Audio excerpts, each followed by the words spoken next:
We all love surprises, and we all love telling our friends "I told you so" after our favorite wonderkid breaks through or we get the surprise team right. So here are my picks for teams that will surprise us all next season. 1. Aston Villa. If you watched the back end of last season, it should come as no surprise that Aston Villa is included. If the league table had only started when Unai Emery joined the Villains, they would have finished third, only Arsenal and Manchester City having gathered more points than them in this time period.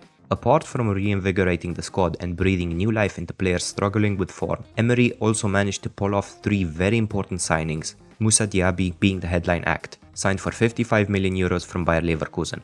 But for me, the capture of Pau Torres for a very low 33 million euros and Yuri Tielemans on a free have to take the crown of business of the summer. The low fee of Torres, who had been touted for a move to the likes of Manchester United during their search for a left-footed centre-back, and the free signing of Tielemans mean that the club have signed 130 million worth of players for only 88 million. 2. Rennes. Over the past few seasons, Rennes have been quietly assembling one of the best squads in France, featuring young players with a high ceiling like Arthur Theate, Benjamin Bourigeaud, Jeremy Doku and Amin Gouiri, with the signings of Enzo Lefebvre and Ludovic Blas for a combined 35 million euros. Rennes have added 2 more future stars to their team, and under Bruno Genesio's steady hand, they are set to improve on their 4th place finish last season. With PSG undergoing yet another rebuild, Lens losing key players like Seko Fofana and Loïs Openda, the only other contender for surprise of the season is Marseille, who have had an equally impressive transfer season. A 3-horse race for the title between Rennes, Marseille and PSG seems very likely. 3. Bayer Leverkusen. Similarly to Aston Villa, the Werkself also had a mid-season manager change that reversed their fortunes.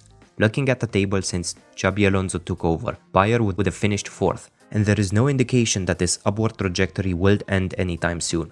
The loss of Mitchell Bakker to Atalanta and especially Moussa Diaby to Villa will surely sting, but the club has reinvested the money smartly, bringing in promising youngsters Victor Boniface from Union Saint-Gilloise and Arthur from America, and 3 more experienced heads in Granit Xhaka, Jonas Hoffmann and Alejandro Grimaldo, with all 3 of them far from being over the hill.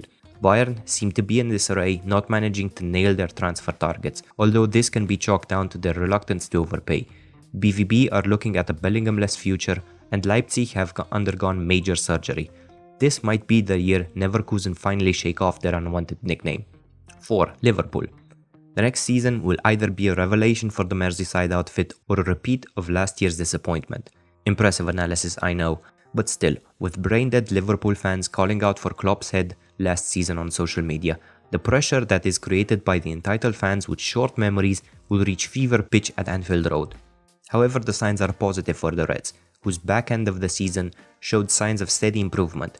A lot of the older players who might have become a bit jaded after season upon season filled with high-pressure games that often ended in disappointment have departed, and in their place younger and hungrier talents like McAllister and Szoboszlai have arrived. With a Fabinho replacement and maybe a new centre-back added into the mix, for which they definitely have the funds, Liverpool could mount an unlikely title challenge. AC Milan. The loss of Sandro Tonali will surely sadden the Milan faithful for years to come, but the immense fee they received meant that reinvestment was done quickly and efficiently. Christian Pulisic and Ruben Loftus-Cheek have a point to prove after falling out of favour at Chelsea, whilst a raft of young talent will accompany them to the San Siro. Samuel Chukwueze from Villarreal, Yunus Musa from Valencia, Tiani Reinders from AZ Alkmaar, and Noah Okafor from Red Bull Salzburg might have been unready for a move to maybe the cutthroat Premier League, but in Milan, they can be given the space to flourish. Around them, in the league, Napoli are slowly being picked apart. Inter have a budget of £2.50 and Juventus are looking to replace one misfiring striker with another. The Rossoneri should be very bullish about their title chances next season. 6. Roma. Jose Mourinho's project at Roma is slowly advancing to his ultimate goal of bringing the Scudetto back to the capital in more than 20 years. Roma are kings of the free agent market so far, with Evan Ndika and Houssem Aouar, who are quality additions snapped up from under the noses of many super clubs, and Paulo Dybala has not been lured away for this season. If the special one manages to conjure up the defensive nous of his most successful sides, Roma might be an outside shout for the title. Thank you so much for watching till the end. Let me know in the comments who do you think will be the surprise of the season and if you agree with my picks. As ever, a like and a subscribe would help a lot, and I will see you next time.